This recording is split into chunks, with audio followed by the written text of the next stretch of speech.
வந்தான் சுட்டான் ரிப்பீட்டு, வந்தான் சுட்டான் ரிப்பீட்டு. ஐயா ஒரே காட்டுக்குள்ள போயிட்டு குழப்பமா இருக்கியா, வந்த சீனே திரும்பி திரும்பி வந்துட்டு இருக்கு, என்னதான் தீர்வு அப்படின்ட்டு பார்க்கும்போது கடைசியா ஒரு ட்விஸ்டையும் வச்சு அழகா முடிச்சிருப்பாங்க இந்த படத்தை.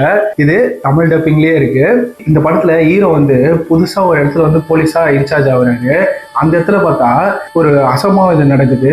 அவர் தான் போய் ஹாஸ்பிட்டல்ல சேர்த்துட்டு வருவாரு. அங்க ஒரு மைக் கிடைக்கும். அந்த மைக்ல யாரோ ஒருத்தவங்க காப்பாத்துங்க காப்பாத்துங்க, நானும் போலீஸ் தான் அப்படின்ட்டு அவருக்கு ஒரு இன்ஃபர்மேஷன் வருது. சரி இவங்க டீம்லாம் இந்த இடத்துக்கு போறாங்க. அந்த இடம் பார்த்தா பயங்கரமான காடு.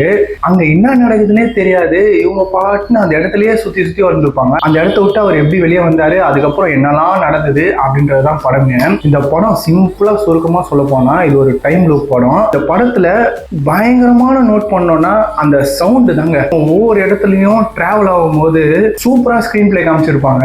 எந்த இடத்துக்கு போனாலும் ஒரே இடத்துல வந்துகிட்டே இருப்பானுங்க. அதெல்லாம் பார்க்கும்போது இவ்வளோ இது பண்ண முடியுமா அப்படின்ட்டு அந்த கதை ஓட்டம் வந்து ஒரு இடத்துல கூட போரே அடிக்கல.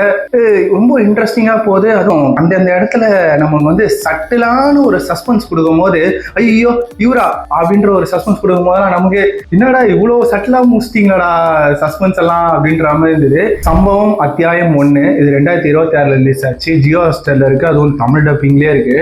நீங்க ஒரு மிஸ்ட்ரி படம் பார்க்கணும், அதுவும் பயங்கரமான டைம் லூப்ல இருக்கணும் அப்படின்னு நினைச்சீங்கன்னா இந்த படம் பாருங்க. மஸ்ட் வாட்ச் தான் சொல்லுவேன். இந்த மாதிரி நிறைய மூவிஸை பத்தி தெரிஞ்சுக்கணும்னா மறக்காம பேஜை ஃபாலோ பண்ணிக்கோங்க.